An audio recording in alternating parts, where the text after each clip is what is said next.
Hello, hello. Just getting set up here. Maybe you can hear the birds. Hi. I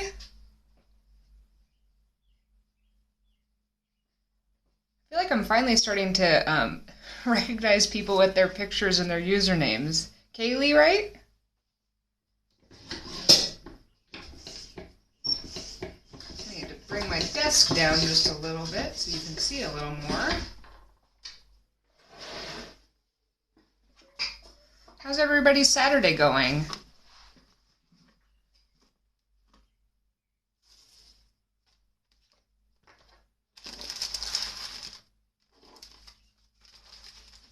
I've got a few examples here of some of the stuff that we can do today. Hi, I'm so glad you got to join. Kale. Okay, did I say that right?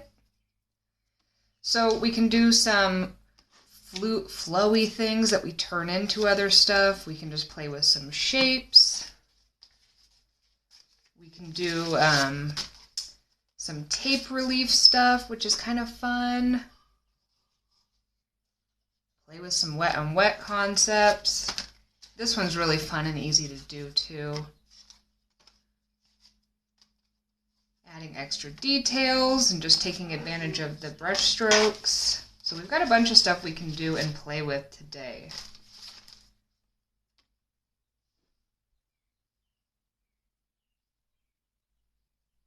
It's Hawaiian. Oh, nice. Love the mountain one. Okay. Yeah, my day's going pretty good. I've been making cereal or granola based on that. I don't remember what the TikTok username is, but it's that guy who makes all the sorts of really cool stuff, and he made fancy granola, and I've been kind of adapting his ideas on that sense, and so every week I make a bunch of granola. Oh, I'm so glad you're here. We'll definitely play with one like this.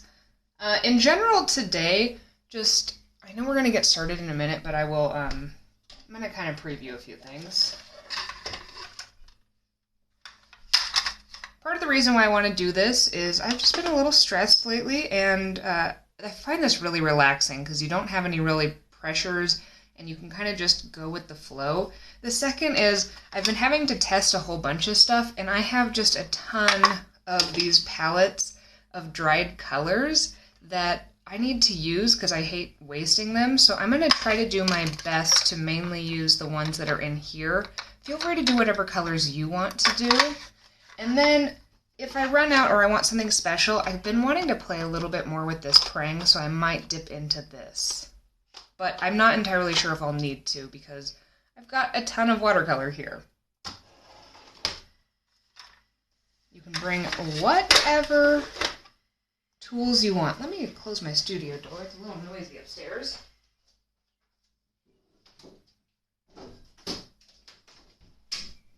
We've got coffee grinding going on. All right, so for those of you who are brand new, it is 11. My name is Lacey, and I am the person behind the Rebel Unicorn Crafts account who does the tips and tricks. They're not really tricks, but anyways, how to use watercolor and craft contraption chat. And every Saturday we do a live watercolor class. Today we're going to be doing some kind of abstract design so we can play with some different concepts and just have some fun this morning. A few things before we start. I do always love to see what you make, so feel free to send me messages at Instagram, Lacey Walker Art or Rebel Unicorn Crafts. Either one works just fine. If you really like the class, no pressure at all, but I've had a few people ask. I do have a Venmo if you want to give me a tip. It's also at Rebel Unicorn Crafts. All right, I will remind you of my Instagrams at the end of this. So, what we need to do today is just have some different pieces of paper. I'm going to be working with slightly larger pieces of paper than I normally do. So maybe some 4x4s or 4x5s. I've got a couple 4x3 pieces, but these can be really good for just in your sketchbook too. So let's tape down a few pieces. Also, while we are doing that, you can put in the comments requested color schemes, because I should be able to mix up pretty much any color with all the colors I have over here.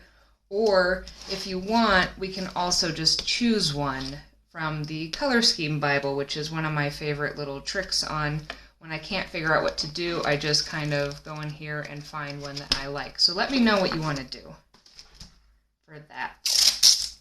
And we'll start taping. I always tape my pieces down to, this is just the back side of a sketchbook that I saved. And that's so that I can move it around and I can control the angle that I'm holding it so that I can make the water flow in a slightly more predictable way. You know, some people have slanted desks or kind of like those engineer desks that work really well for this too. But I like to do it where it's movable, because then I can also work on a bunch of stuff and just set one to the side.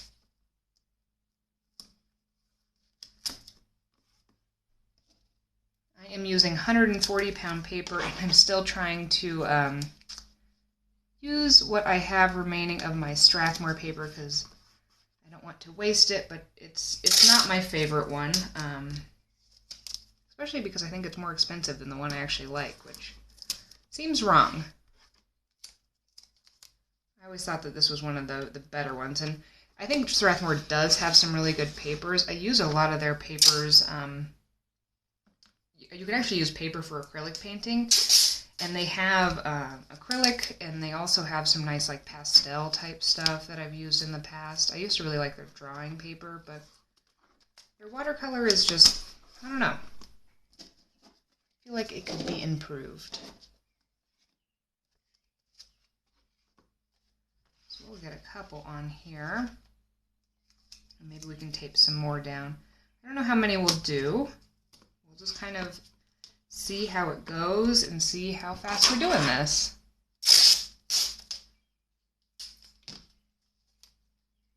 Anybody have fun plans for the weekend? Mine is a little bit more watercolor, and then I have to, I've got to make a whole bunch of boxes, so I have a busy weekend. Not so much a fun one, but it's fun because I will get to paint, so I can't complain.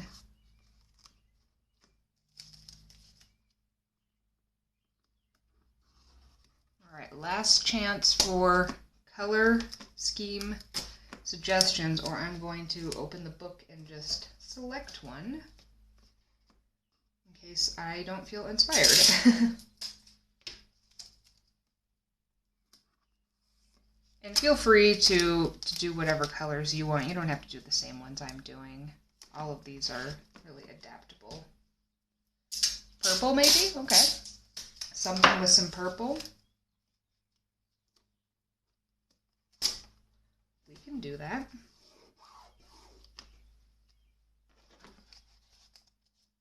Purple, blue, yellow. Ooh, that could be kind of pretty.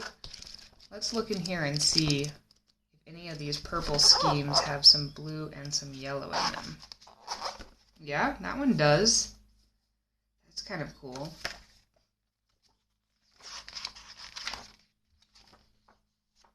I kind of like that a lot. And I think I've got some really bright yellows over here, so that could work. Okay.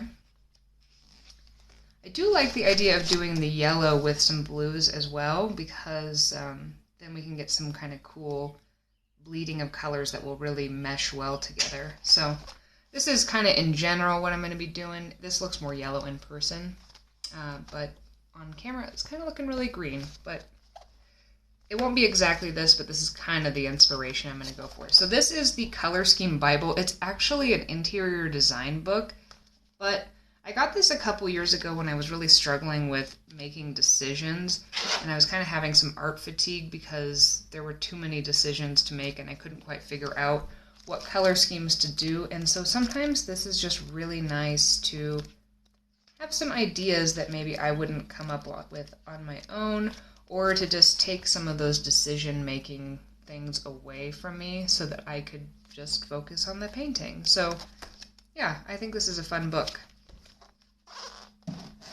Alright, I'm going to set that over there so I can see it. And we're going to mix up some colors first. So let's take a look at what we have here.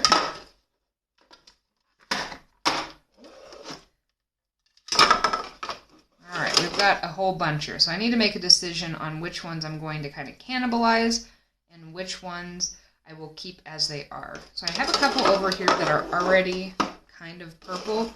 I think I'm going to keep this pink intact in case I want to add like a super bright pop of color. And I will explain kind of the colors I'm adding in order to get different colors so that you can, if you want to try to follow along, you can do that too. Let's start, I think that this is just a violet color. So let's actually start there with our purple, and I'm going to modify it a little bit. So I'm using a spray bottle today because my pipettes are out of reach. But I'm just going to put some fresh water in there to refresh that. Also going to grab a couple pieces of my tester strips. Actually, this one will work, so that we can go forward with this. Let's actually see what this color does. So I think this is just a violet color that was straight from a tube. Most of these are, except for I think I did mess with this one a little bit. So here's where we're starting with that color. That's actually really nice. I kind of want to maybe add a little bit more red to it. I'm just kind of feeling a little bit more red. So I'm going to grab this, and I think this is Crimson Lake. And since my brush is already wet, I can just go in here and just grab some of that. I'm going to kind of fill up my brush with some of that pigment and just mix it into here.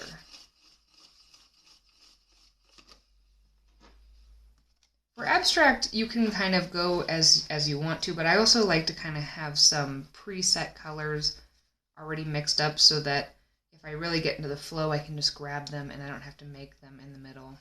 Alright, so I made it a little bit more red. I'm liking that. Let's keep that one. And then let's test what this one is and see where that one is. I think that this one I had a phthalo blue and then I added a magenta to it. So this one is going to be a little bit more almost lavender or something. It's really close to that. Let's add some blue to it. I probably should have gone the other way around, but I'm going to grab this. This is a cobalt blue here. And again, my brush is already wet, so I'm just going to fill up my brush with that cobalt blue and add that in here.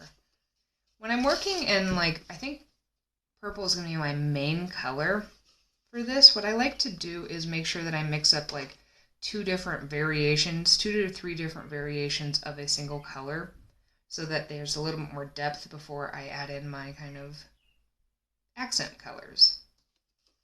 So that was a little bit too blue. Let's actually grab some of, this is just, in my palette, this one is just called red. I'm going to grab, ooh, that might have been too much. I'm going to drip off a little bit there. I just want it to be a little bit more purple. There we go, that's kind of a nice dark purple there.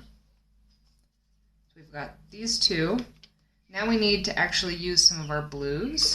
So let's see what this blue looks like on its own.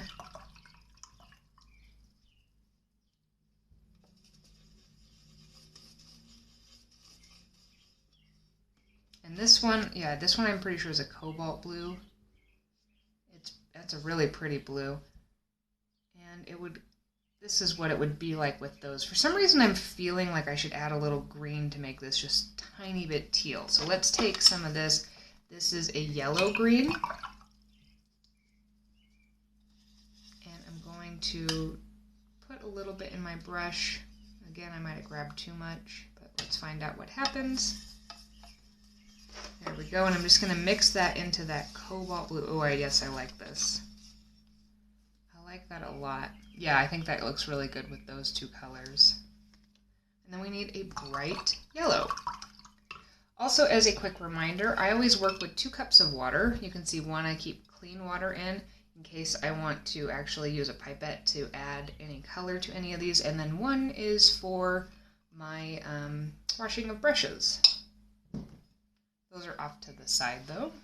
Okay, so we've got these three colors, and then this yellow might be perfect here. So let's go ahead and put some clean water in there. And I'm going to really wash my brush off because I just had blue in there, and I don't want to add any blue on accident to that yellow because I want to keep it how it is. One thing I always do test when I am dipping into a lighter color is I will wash my brush, and then I will actually kind of put it on my rag or paper towel here just to make sure that there isn't any residual, because sometimes you think you've washed it and you haven't fully washed it off. So I always just do a double check. We're good there. All right, let's mix that up. Now I probably will use some of these other colors, but I'm going to start this with mainly these four colors. Yeah, that's a nice, I think that'll work. Let's get a fresh tester strip so that we can actually look at all of our colors in our general color scheme right now. Okay, so first we've got this yellow.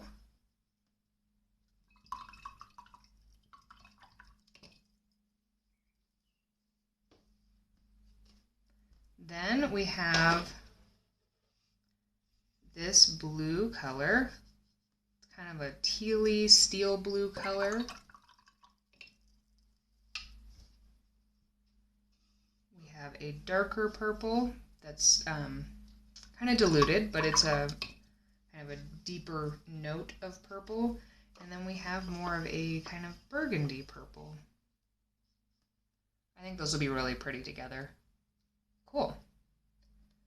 All right, so those are the ones I'm going to start with. I could totally see adding in some of these orange colors or even some pink to add an extra pop.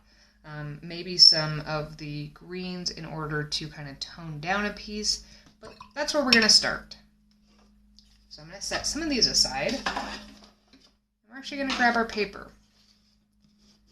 I'm going to save the mountain one for just a little bit, so bear with me, because I do think sometimes it's good to have a little bit of color that's a little bit more inspired by the landscape we want to paint, and I don't want to start with that. So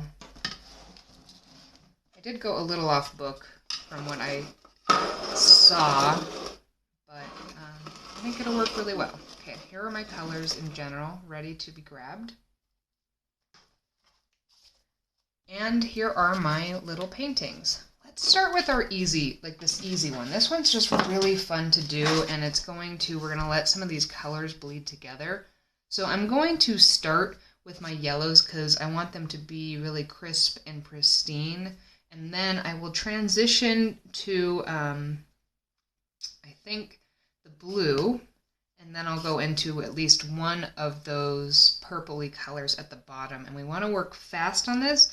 And we want to, in some places, touch them together so they bleed while they're still wet. And in some places, we're going to avoid touching them. I also start with the lighter color because we're probably not going to have time to wash our brush between changing colors. And I don't want to completely ruin this color by accidentally putting some of my blue or my purple right in it. We'll do it on this little smaller one here. You can use any brush for this. Any brush that you have on hand. It can be a small one, it can be a big one, it can be a flat one. Whatever you have is totally fine, because all we're going to be doing is taking advantage of whatever brush shape you do have, and then just letting watercolor kind of do what it does best. I am personally using a size 10 round brush, so if you want to follow along, if you like these brush stroke shapes, that's totally fine, but feel free to make it your own too. Alright, so I'm going to grab my yellow here, and I'm just going to, remember this is going to go really quick, but I'm just going to put a few marks. Let's do 5 there. Then I'm going to dip into this blue-green color, and on a couple of these, I'm going to let it touch. I'm going to grab some more of that blue-green, and it is really kind of green, so let's actually wash our brush and grab some more of that blue so that we actually get some of that blue in there without it completely going away. And then I'm going to grab this purple. And I'm just making sure that some of these touch a little bit and some don't touch as much. And I just think it looks so cool when they start to bleed together. The other thing that we usually do is we make sure and dry our brush off to suck up any excess water that's kind of at the base of these. And I will do that a little bit just to make sure there aren't these huge drops that are going to kind of go onto my other paintings. But in general, these will actually end up looking kind of neat when they dry in a kind of a different way. You can see them here where these dried with that heavy drip on there. It gives it a little extra texture. If yours don't have your desired amount of pigment, you can, while they're still wet, let's say I wanted a little more blue, I can grab some of that blue and I can actually kind of touch it in to some of these areas. I gotta actually get some of my brush, there we go. And you can kind of influence them while they're still kind of wet. Oops. Change the shape a little more than I wanted. But this will kind of develop as it dries and it'll look really neat. And we can also do a second layer on top of that if we want to build some more depth once it's all dry. Okay. That's our first one. And this is kind of a fun way to practice some of these. This isn't really a wet on wet technique because our paper isn't wet, but since we are touching wet strokes to other wet strokes, it's a little bit of that. And you can use this for different shading type things. So this is a really good way to practice that in kind of a little vacuum so that you're comfortable with it when you actually want to use it in your actual paintings. All right. Next, what should we do next? I'm kind of feeling like some blobs or something. So I'm going to wash my brush and I'm just going to kind of make a blobby type shape, and we're also in this one going to kind of be encouraging some of those backgrounds or blooms, or sometimes they're called like watercolor cauliflowers. So we're going to be messing with the rates at which the paint is drying. So we're going to encourage different parts of the paper to dry at different time frames, basically, so that it creates that kind of weird cauliflower type effect. And that can be really fun to use in practical landscape type things and in other ways. And again, this is a really great way to practice all these things where you end up with something pretty, but you're not having to learn kind of on one of your paintings. So I'm going to grab my more reddish purple, and I'm just going to kind of do whatever shape comes to me. Here's just a blob. Let's just put that down there. We don't need to be super precious about this or anything. We just need to put it down on the paper. Then I'm going to wait for just a second. As you can see here how this is kind of drying. At the top it's already kind of drying where it's not really reflecting as much light. You can see the texture a little bit more through here of the paper, and then it's still really shiny down here, so it's really wet. Now where it's already starting to dry, I'm going to mess with that. I'm going to take some water. It doesn't have to be a completely clean brush, but I'm just going to take some water and I'm just going to drop it in here. And do you see how it's actually kind of making these little cauliflower things, because the paper is like trying to dry and then we're saying, hey, no, but these outside edges are like, well, we are kind of dry. So they're kind of, I don't know, arguing amongst themselves. And you can do this a few times.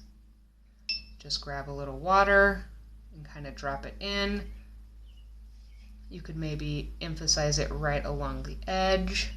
I just want there to be some variation in how this dries kind of intentionally. We can leave that drip, we could take it. You could also, on top of that area that you just added that, you could come in and put a drop of color. This is all the same color, but I'm getting a ton of variation of texture.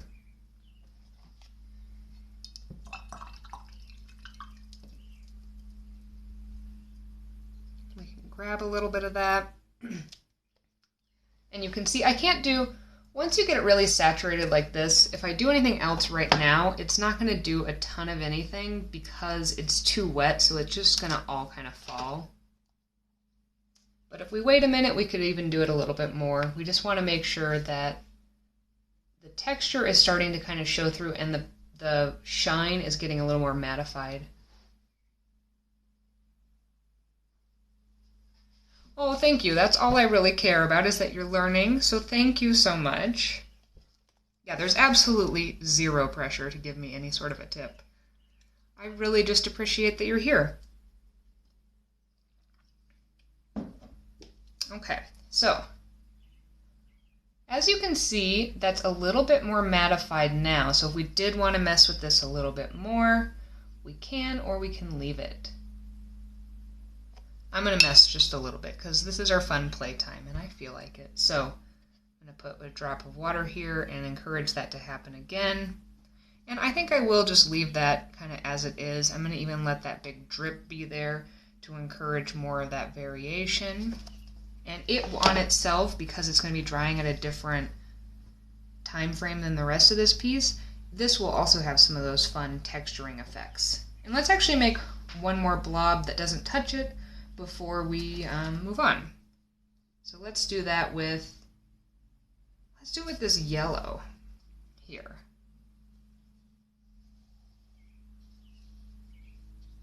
And we'll add a few layers of these. I don't have Cash App or PayPal. I only did the Venmo after somebody asked, because, but it's totally unnecessary. So if you don't have any of those, please don't spend any of your time feeling bad about that. These are our times together we have scheduled each week, and I really do genuinely appreciate you guys spending some time, and I know that time is precious, so I want to help you learn, and that's what this is for. Alright, so we want to wait for this to dry a little bit if we want to encourage some of that. You can also see right here, I definitely must have touched the paper right about here. See how it's pulling away from the paper a little bit there? And that's because I probably put some accidental oil from my fingertips there. Alright, we're getting close to the point where this would be dry enough to add in a little drop in order to encourage some of those back runs. And my water is getting pretty dirty at this point, so I'm probably actually going to cheat and go straight into my clean water. It's not a cheat, that's why we have it, but anyways, I'm going to go into my clean water to add that. So you can see that this is now kind of mattified, but it's still slightly shiny. And that's the best time to add this in. And you might not be able to see this super well because this is a light color, but it's having a similar effect. Okay, I'm going to let that one just chill for a little bit, and then we'll do another layer after we work on some of our other ones. Well, please welcome to my my little mini art school. You know, it's kind of funny, because that's exactly kind of why I started doing this. Was I took a couple classes and I just thought, this is too expensive. Like, there's a way that I can teach art for less so that more people can actually access it. So yeah, that was kind of my experience. I always felt a little ripped off when I took an art class, and you know, the teacher was always really well informed, but they always tried to pack a bunch of people in, and they were charging a bunch of money, and they wanted you to have hundreds of dollars worth of supplies. And I don't know, art is so important, I think, to a lot of people that it shouldn't be so inaccessible. Alright, we're letting that one set. We're going to do, I don't know what I want to do next. Oh, these ones are kind of fun too. Let's play with these.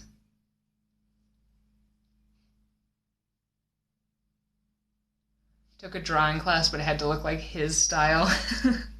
I actually did take one drawing class in college, and yeah, we were definitely having to emulate his style. I will say I learned a ton about like how to hold the instruments, and that was like one of the best things I learned in that class. That was one of the only like I took that in a 3D design class in college. The rest of this is just stuff where I took individual classes or just spent a bunch of time learning and reading books and stuff. I always, whenever I could, I would take an elective in college, but that was art related, but it didn't happen very often because I was a business major. Oh, I'm so glad you could make it. Alright, so this one, I'm going to again be using this brush. And instead of, I actually use that for this one, instead of making my brush strokes like this, we're going to make them kind of like this. And this is, I like to kind of show this because of the versatility of the round brush. If you're on a budget, you can paint anything I can paint with one brush, because that's mainly what I actually use, is just this one single brush. It's a size, this one's a size 10. It reminds me similarly to more of my size 12s of other ones, but we can get so much variation with this. So if you're on a budget, invest in one brush. You just need the one. You can do pretty much everything with it. There are some other brushes that you can get over time, but really this is the one I use. So almost all of my lessons, I'm going to try to do a few lessons where we use some other stuff, but I always just go back to just using this brush. So I believe this is a Taklon bristle. I like when I feel like I like the amount of give on Taklon bristles. So I don't actually know. I think that's a synthetic one.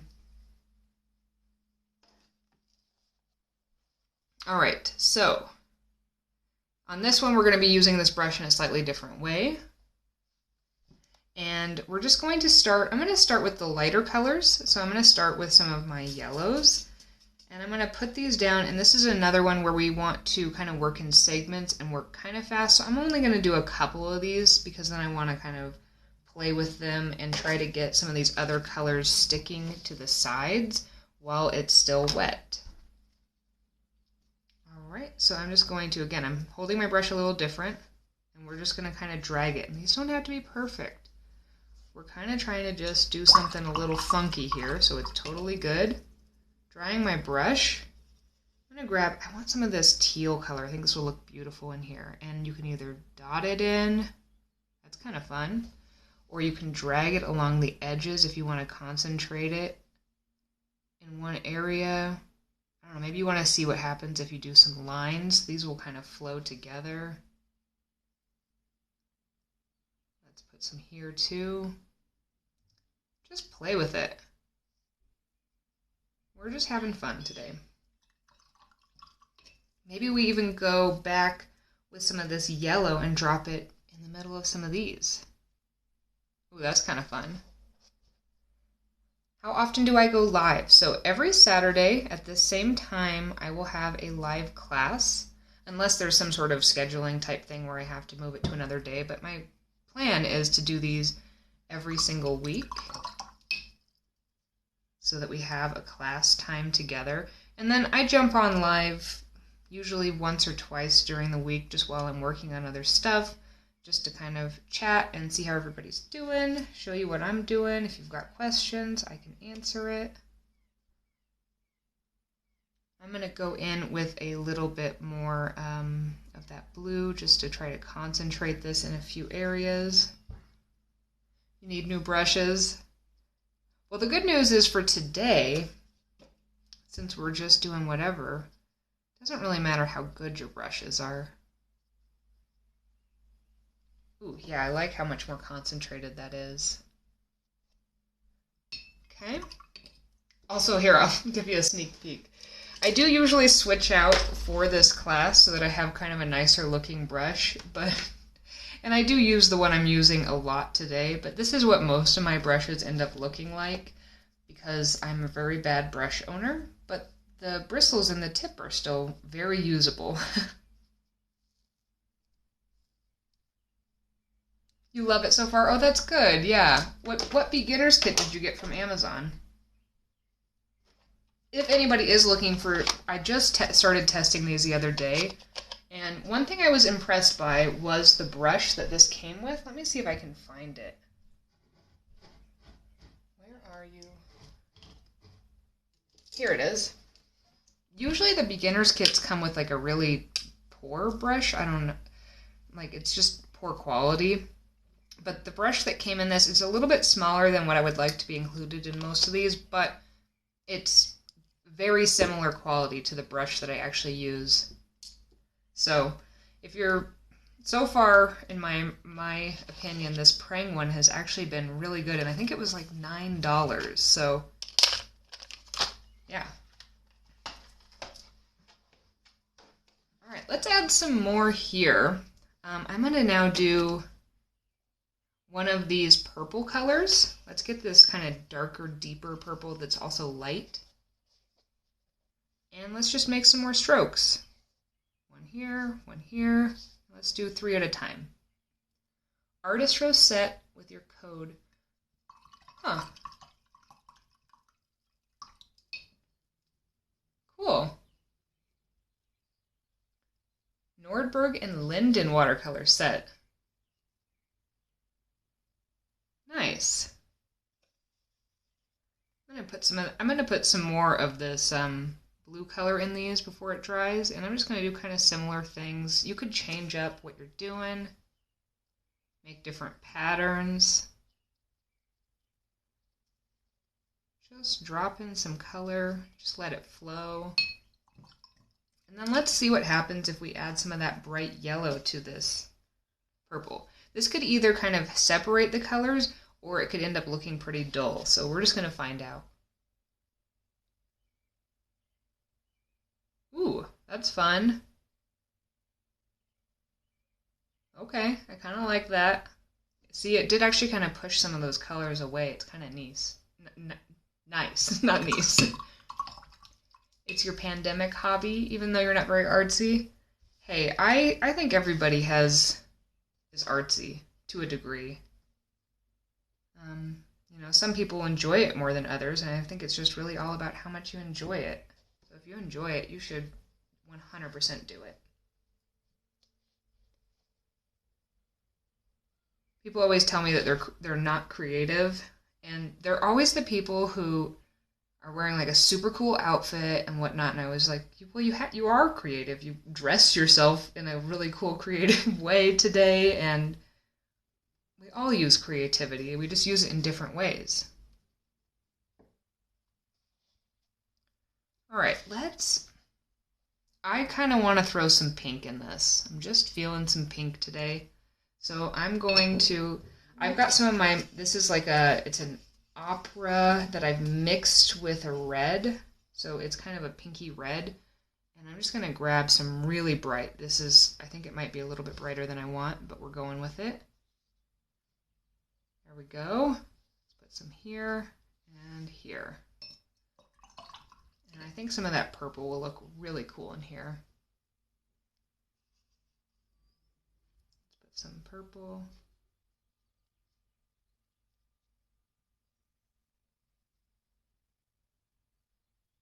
Sketched a sunflower, now you're painting it. Very nice.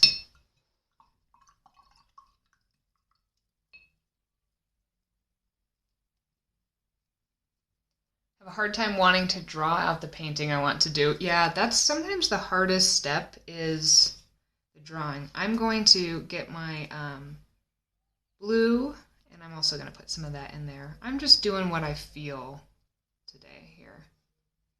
But I'm really liking how some of these are kind of bleeding together and separating.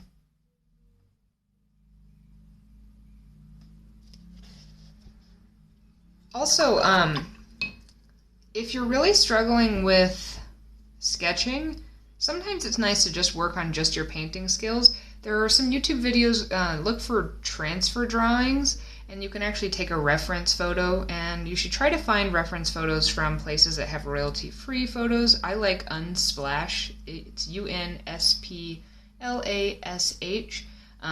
They've got a ton of really good reference photos that are Creative Commons licensed that you can use for your art.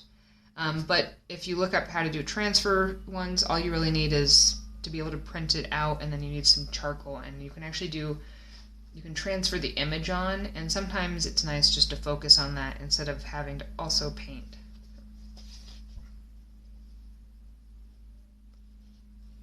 Oh, nice. You've got a good sketchbook that teaches. Every book I've ever bot that teaches you how to sketch, it's always one of those where it's like, just draw 2 circles, and then all of a sudden they have like the perfect owl. I'm like, well, hold on, there were like 40 steps in between there.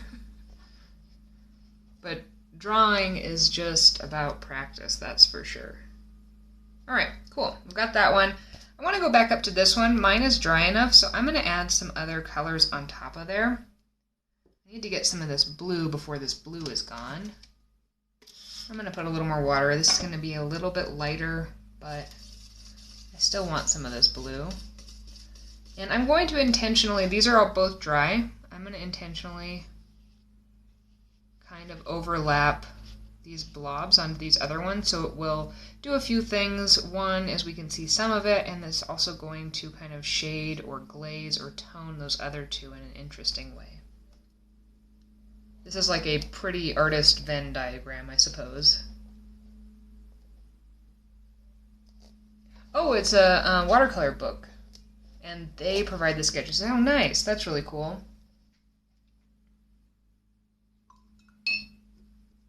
And I'm going to let this dry again for just a minute to see.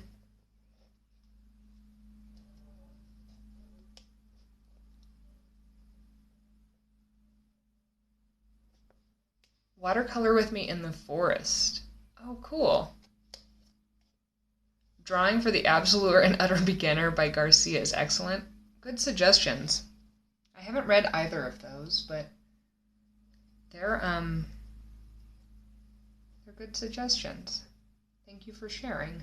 All right, so I'm going to grab a little bit more of this in while this is kind of drying up here. I'm going to try to encourage some of that variation, but instead of doing with just normal water, I'm going to do it with my color. Okay, we can let that one set here. And you know what, I just feel like doing a few little brush strokes with this darker purple, and so let's just put a couple here. We're just adding some texture. Some can overlap, some don't. How do you put complementary colors next to each other without making brown? That's a really good question. Let them dry. So put one down, let it dry, and then put the other one down.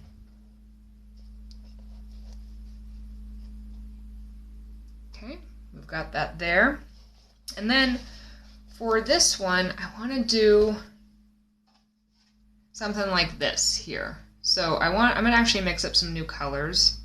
And what we're going to do is we want 3 main colors because we're going to kind of split this into 3 segments. So think something in the sky. It doesn't have to be the sun if you don't want. It could be the moon and whatever you want to do.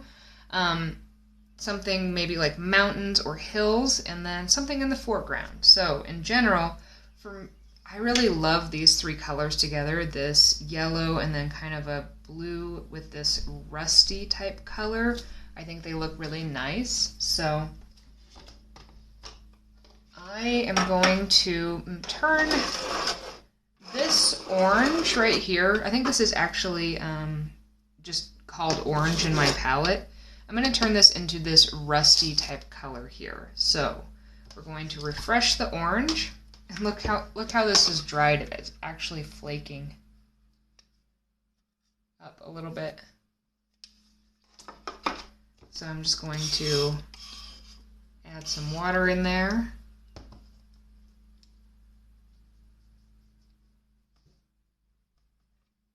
The fuchsia color, yeah, we should do something with that on our next little page. Alright, so here is my orange color that I have now. And in order to turn that into that rusty orange color, we're going to do kind of what you just said, where we're going to add the complement of the color. So the opposite of orange is blue. Do I have any blues left? Oh, I don't. Other than this little bit here. So, alright, I've used all my blues, so now we actually need to make some blues. Let's try to add in some of these prang colors. Okay, yeah, they look really shiny. I was curious as to how they got wet, but they're not wet. All right, so let's put some of this blue and maybe some of that blue. Don't actually know what colors these are in here, but this is the darker blue, so we're going to add a little bit of that into this, which is going to kind of mute it if we add just a little bit.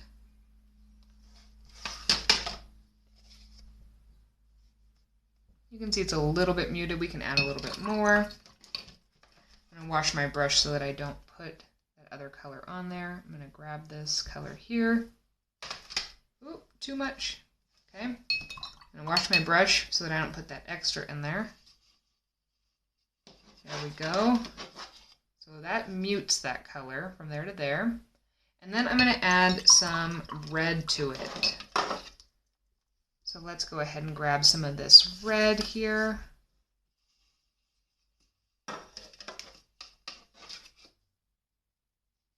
And then we've got a really nice kind of rusty orange color, kind of like a terracotta pot. Okay, so we've got that one. Then we want something, again, we wanted to do something with blue, or I wanted to do something with blue. I can use this yellow that we've already been using for the sky. Then I've got this rusty color here, and then let's use our prang colors. We're going to be working with these. Let's add some clean water here into this little palette. And I'm going to try with this. This looks like a really pretty color. It's the slightly lighter blue. It kind of looks like a cerulean a little bit. And let's check to see how dark that is. Pretty light. I want this to be a darker color, so I'm going to add more of that pigment in. Let's really try to grab it. We're going to see how much pigment we can actually get from this prang, which is a really good test of the quality. Just going to do this a few times.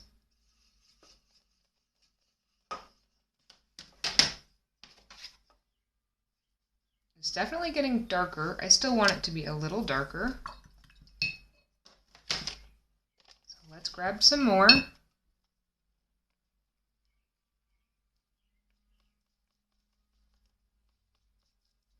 Really dipping in there. Let's go one more time. And then let's actually add a little bit of that darker blue too, just so that it has a bit of a chance to get a little darker. Okay, and now let's see what color we have. Well, that's pretty. I like that. That's pretty good pigmentation because I put quite a bit of water in here. I've been quite pleasantly surprised by prang, so let's see how it works with these other colors, because you can mix different colors in general. Okay, so now I am going to be using a different brush, but you can actually use your round brush or whatever you have in order to do this. I'm going to be using just a flat wash brush. These are really good to have, because it just helps you get a nice even coat of water if you want to do some wet on wet techniques, which is exactly what we're going to be doing right now. And just any old flat brush, you could even use like a paintbrush if you have one for like house painting kind of a thing and you haven't used it for house paint yet. Then I'm just going to get this brush nice and wet. It's plenty saturated. And I'm just going to completely soak this page, and again, you can do this with your round brush. This is just faster and it just kind of delivers a more even coat, and I like to just kind of go in a few different directions to make sure it really soaks into all of those nooks and crannies of the paper. And then again, we need to do our little waiting game of making sure that it is the right amount of soaked in, and I might also turn my page around a few times to do this to make sure that it's evenly, because as we hold it up, it's going to kind of go to one side, or if we had it sitting down, it starts to buckle in the middle and it will kind of go to the side. So we just want to kind of move this around and make sure that it's kind of soaking in at an even level. You can actually see it's really soaking in over here on the very sides. So let's pull it this way to get some of that water down there. In this one, we're just going to kind of channel the essence of a landscape. And then we're going to add some fun details on top when it's dry. Okay, we're getting close. It's you can start to actually see the texture of the paper through the shine of the water. And this is about where we want to be, just a little bit more soaked in before we actually attempt this. But we want to work a little bit fast again. A lot of these wet on wet techniques, it's all about timing. So if you feel like you're falling a little behind, that's totally normal, because the first few times you do this, you're like, hold on, I don't have all my ducks in a row. So just, if you mess up, try again. All right, so I think mine is just about ready to take some of this. So the first thing I'm going to do is I'm going to hint to some sort of sun in the sky. So I'm just going to loosely dot in my color there. I'm going to wash my brush. I'm going to grab some clean water, dip into the brush, and if I'm getting, see, I probably had a little bit too much water on here. If I'm getting a little bit too much of that, maybe I'll just kind of bring it in a circle gently to kind of encourage it with that wet brush. Just kind of. We don't want to overwork it, but influence it. Then I'm going to kind of block in where that mountain should be. And that I'm just going to start by putting a little bit of that water down, and I'm going to see where it's kind of flowing. Maybe I want to encourage some of it to come up, maybe some of it down. We don't actually have to cover everything. We can come back in and put some more in a minute. And oh, you can see it's definitely kind of warping for me right now. And so it's all sliding off to the side, but it's all right. I'm going to grab some of this rusty color, and let's just drop this in the foreground. Let's let it do its thing for a minute while it kind of soaks in and dries a little bit. And then I'm going to pop in some more color. I don't like what's happening here though, where all this is coming to the side. So I'm going to dry my brush off, and I'm just going to grab that and just say, please stop. Don't all mix together on that side, because I don't like it. But if you like it, go for it. Let's even maybe influence it to go this way a little bit for just a minute. I probably should have let mine dry a little bit more. I'm getting a little bit more movement than I actually wanted, but we're just playing right now. It's okay.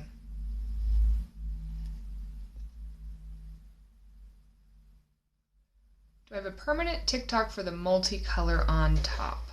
This one?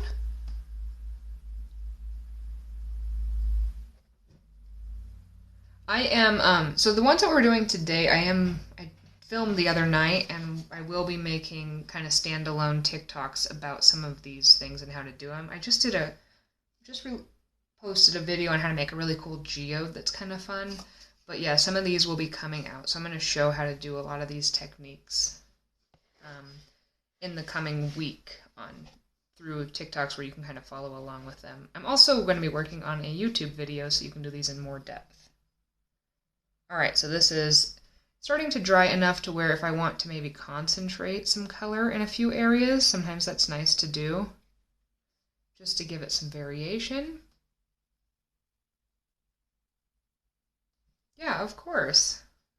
That's what I'm here for. Let's just add some color to a few areas. I just want there to be some variation in this.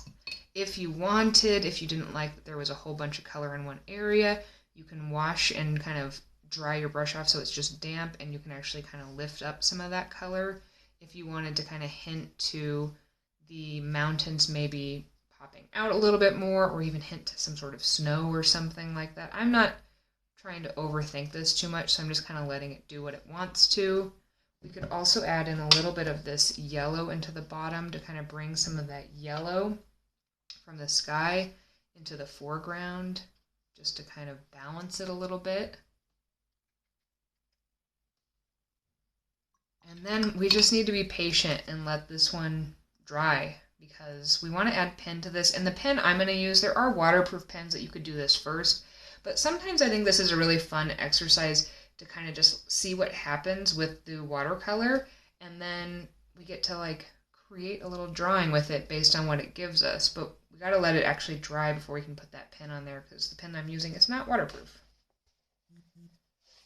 Now we can revisit some of these to see if we want, but I think what we need to do, kind of running out of time, but these need to also sit. So, and you guys mentioned you want to see the fuchsia or the magenta color.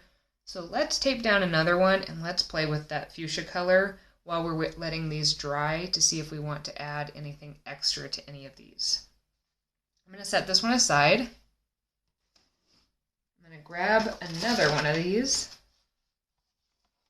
And let's tape down one of these real quick. Your colors came out dull. Oh no. Is it because they were too light, or just the mixtures? Also, maybe you were going for some kind of muted colors. Some of my examples I have over here have really muted colors, and I actually really like them.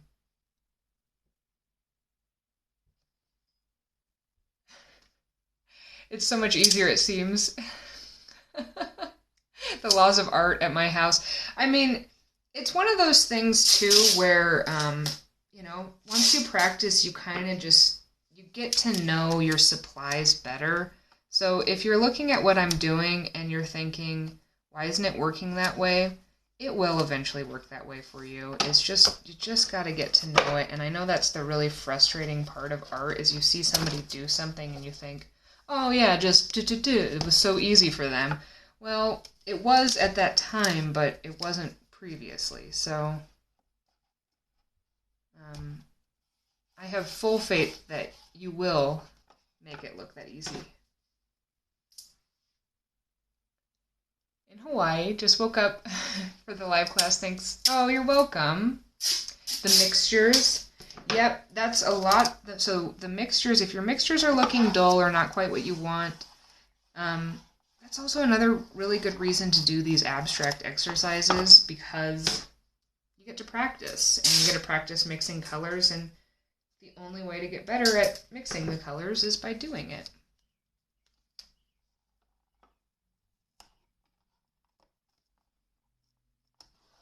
All right, we're going to be playing with this fuchsia. The finished mountain one? Sure. So this is the one that I finished the other night. Here's another one that I did the other day too.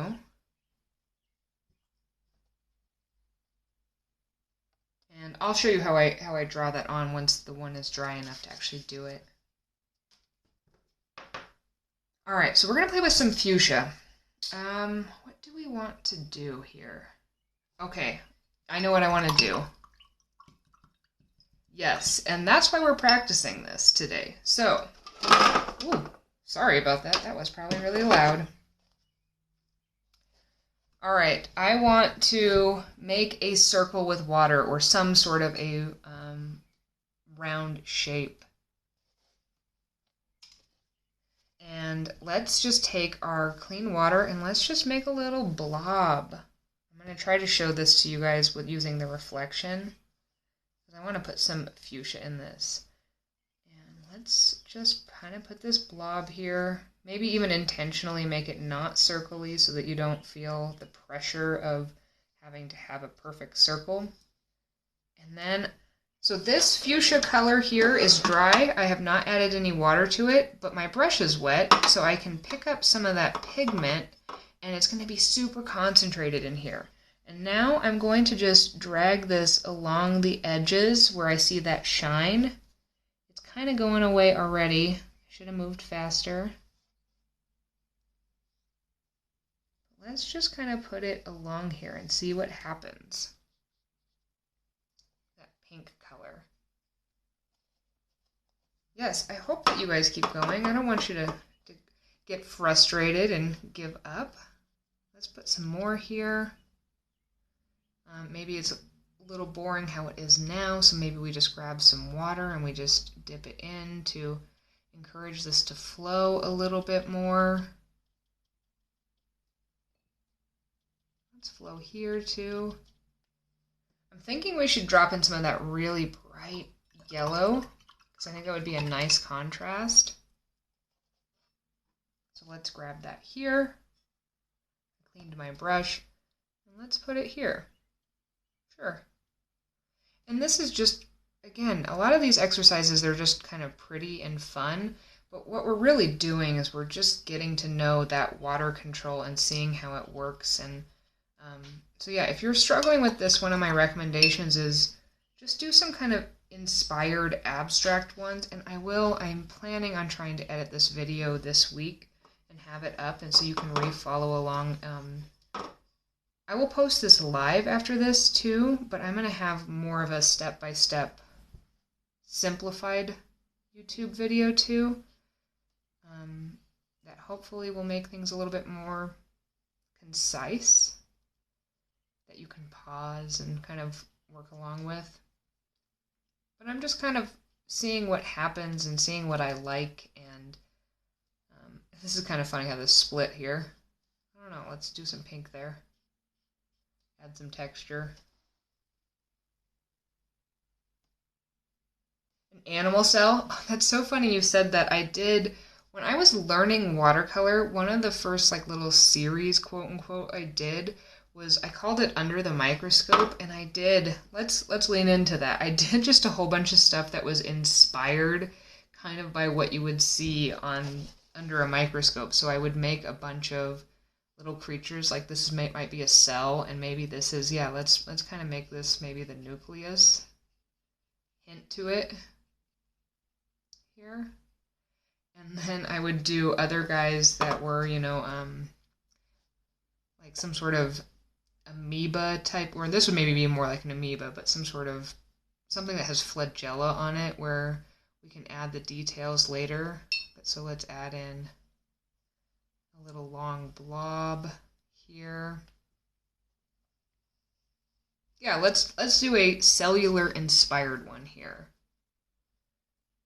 And maybe, since TikTok is currently obsessed with parasites, let's add in a little wormy worm here. Let's just add in some worms. Oh man. If anybody is just joining, you're going to think I'm absolutely losing it. Maybe I am, but add in a couple little worms. I can't remember if this is, if I've got any biology experts, please let me know, but sometimes there's like those, is it the mitochondria or something, where they kind of, the ribosomes, where they flow back and forth kind of like that. But let's just do some cellular inspired abstract things where we're just playing with water, and then we're going to add some details on top. Let's do another cell in a different color. Let's do it with this blue here. A lot of the Memphis patterns are inspired by bacteria. Cool.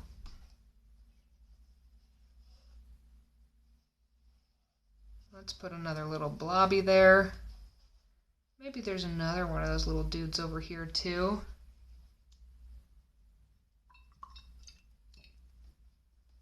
And then maybe there are just some kind of unknown bacteria. We'll make them green, just floating around in there.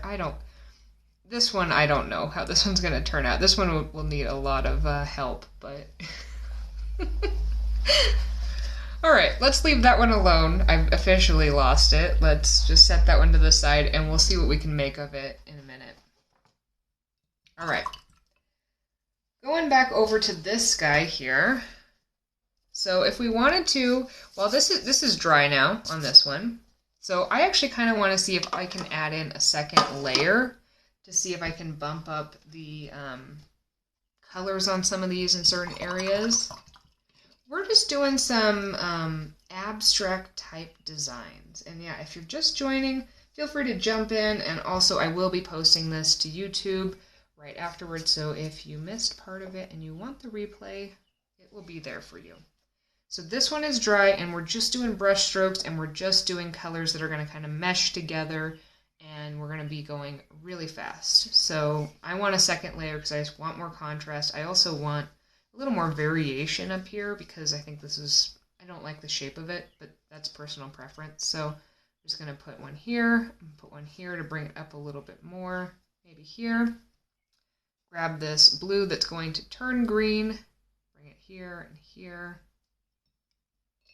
And I actually grabbed some of this other blue because that other, I've completely colored the other one. Ooh, did you see how that flowed up? That was cool. Grabbing some blue there. And then let's get some of this purple too.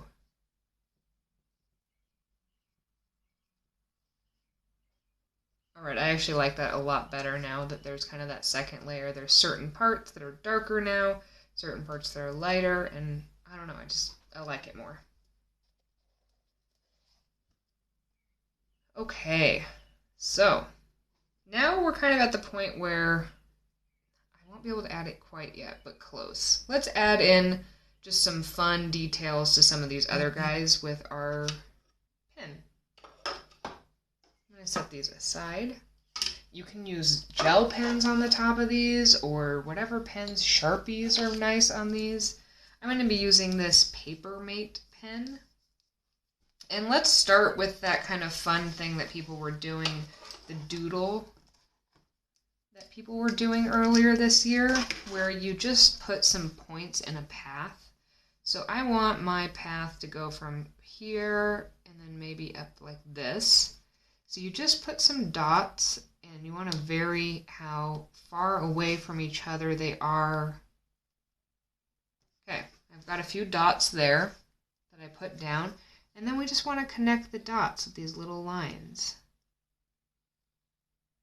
And maybe you're going to do a few, kind of like making leaves a little bit. Maybe this one is not as thick, so maybe it only has 2 of those layers. Maybe this is a really big one. And this is one of those fun things where you don't know what to do. It's just kind of fun to draw. And this one goes here. Connect. We don't need to overthink these. We can just kind of go with our instincts of it feels done or I want more. We can always add more.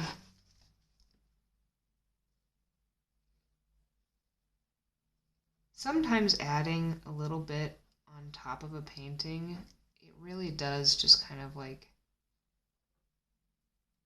add that little extra that brings it all together.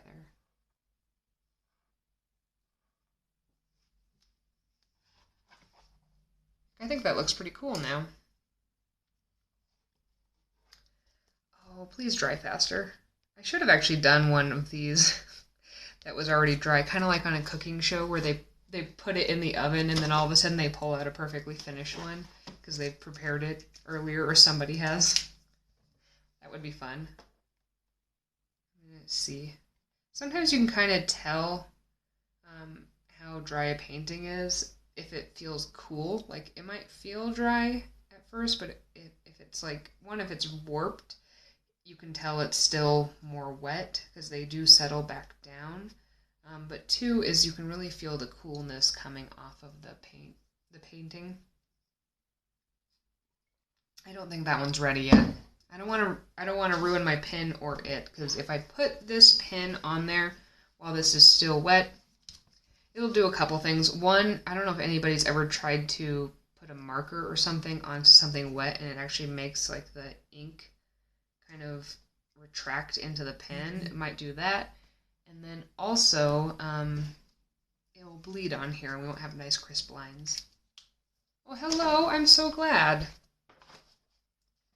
So I did this one more recently, but there are a few parts on here that are dry enough. Like this one is dry enough, because I didn't put as much water on this one. So let's kind of define some of these shapes on here. Oh, yay! Very fun. Getting art supplies in the mail is one of the most fun things, or going to the art store, or I don't know.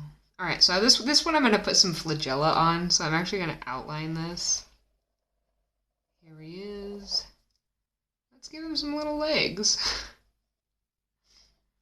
So if anybody is just joining, this is the kind of cellular or microscope view inspired one.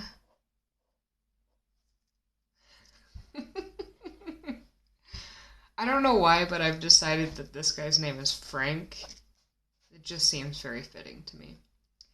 Okay, let's also, I'm going to maybe just kind of give these some little bodies.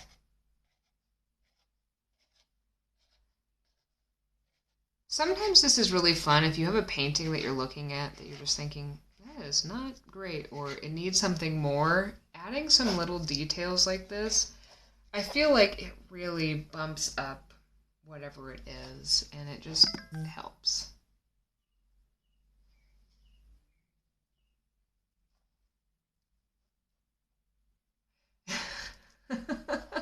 Does anybody else follow that account that the guy just puts different things under the microscope? Like he put his fingertip and you could see the sweat glands or the oil glands producing.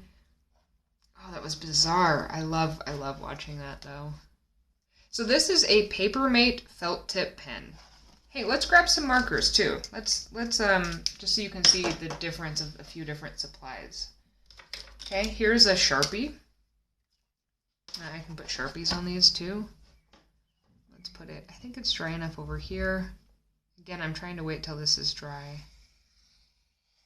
Ooh, nice line. I love Sharpies. They're great. I also have some Crayola ones that are pretty good.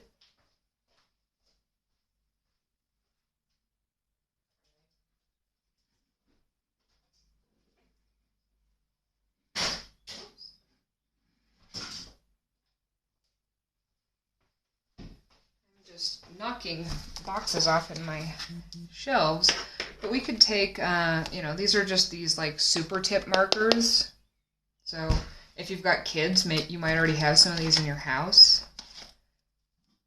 We actually got these ones because a while ago my husband got a Star Trek coloring book and he was using these, so let's maybe define these. But yeah, we can add these on here. That's kind of fun. Add in some extra colors. Maybe define these here with this.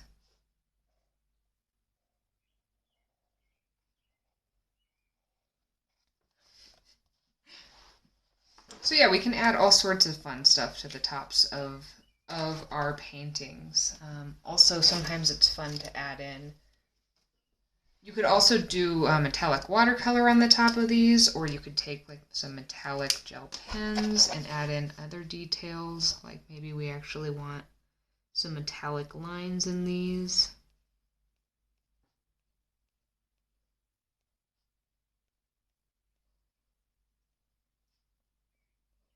To add a little bit of a kind of a shimmer. I don't know if you'll be able to see that, but we can add all sorts of fun details, and I don't know, it just adds a little something extra. All right. Okay, I think this, if you've done this one, I think you should probably wait. It's probably not dry enough yet. I'm going to risk it just because I have to go soon, and I want to show you how I do this, and I want to show you on this, so I'm going for it. Okay, so the first thing I would do with this is I would just kind of generally assess what's happening. And, I can definitely see foreground. I can see kind of where the mountains are, where the sun is. Now, this did kind of bleed down. Usually when I was doing these, they stayed a little more circular in general. So I might kind of make my actual, you know how sometimes when you look at a light, the area around it is more yellow, but the actual light itself is more white. So I might actually kind of make my sun off to the side. We want to take what our watercolor is giving us and just use it to its best advantage. So let's actually, I'm going to make my sun over here, and I'm just going to do this, and if we just make a couple different rounds, then we can hide the fact that we can't draw a circle perfectly, because it kind of looks like you did it on purpose, which I did, but you know, it helps. So now we kind of have our sun over there. I will outline the top of my mountains first. So I'm just going to kind of follow the line that this is following. And I'm just not overthinking it too much. I'm just trying to kind of go with what's happening. I'm going to outline the bottom of them too.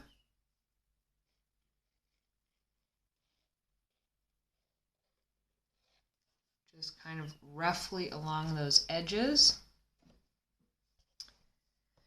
And then in order to make kind of these areas where it looks like areas are recessed, we want to find those areas. I made mine a little bit more difficult because I did a whole bunch of little ups and downs. But we want to pick areas where we kind of think there might be recesses and actually select those. And they usually fall right by one of these points. So here's one. I'm going to kind of just split it in half by putting my marker there, and I'm just going to make kind of a squiggly line that's going to follow kind of the little basin that would be there. And just outline that. And then I will just do some parallel lines to indicate that it's darker and maybe recessed there. And then let's do the same thing over here. Maybe there's another little basin that actually falls in between these two. This is not my favorite drawing of mountains that I've done, but all of the same lessons are applicable here. Maybe there's even one that's kind of hinted to over here.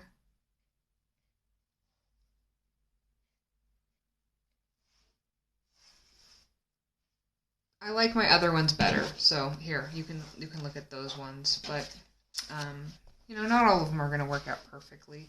I wish I had done less real up and downs, because it makes it a little bit more difficult to follow some of those lines, but it's kind of... So the shadow, I mean, it kind of depends on where the sun actually is. You're correct. I know what you're saying. I'm not really doing shadows more of. It's more, what I'm trying to highlight are more the, but that does actually work with kind of what you're saying over here. You can see I kind of did that, and I think I did that a little bit unintentionally, so you're right. But what I was thinking of when I was doing these is more the areas in the mountains when you look at them where they kind of just fall in because they naturally recess in rather than the shadows. But that's probably a better thing to do is when you're doing these is actually follow. And I did that on these ones, so you're right. But the sun is here, so it would fall on either side of those to cast the shadow that way. It does look a little more natural that way. So let's just look at these ones here as examples. And then, I mean, you could hint very loosely to some just shrubbery. I don't know, just kind of add it in.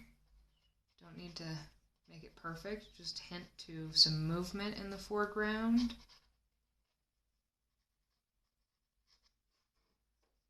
And it's not great, but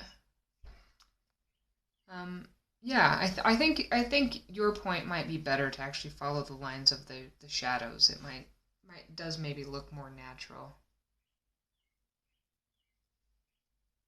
This one I'm not as stoked about it as I would like to be.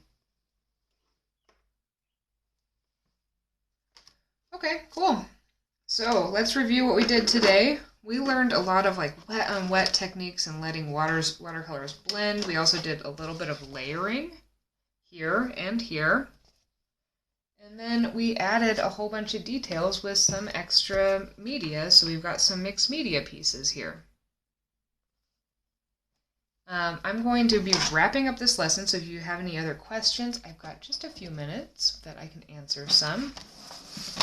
If you did follow along, please send them to me at my Instagram. Either one is fine. I've got Lacey Walker Art. That's where I post. I don't really post much of anything on Instagram these days because TikTok is way more fun, but if you do want to, I can receive messages there. It's a lot easier to do it there. So, yeah, feel free. Lacey Walker Art's the one where I post like more traditional things I paint. I don't know. I hate that term fine art. It doesn't.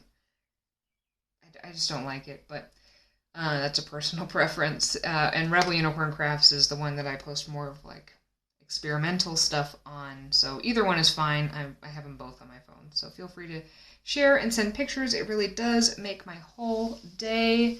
And I hope that you had fun doing this. If you've got ideas for upcoming classes, please let me know. You can comment them in my different videos or here or anytime I'm on live or send me a message. So thank you so much for spending some time with me this morning, and I hope you had a ton of fun. I know I did.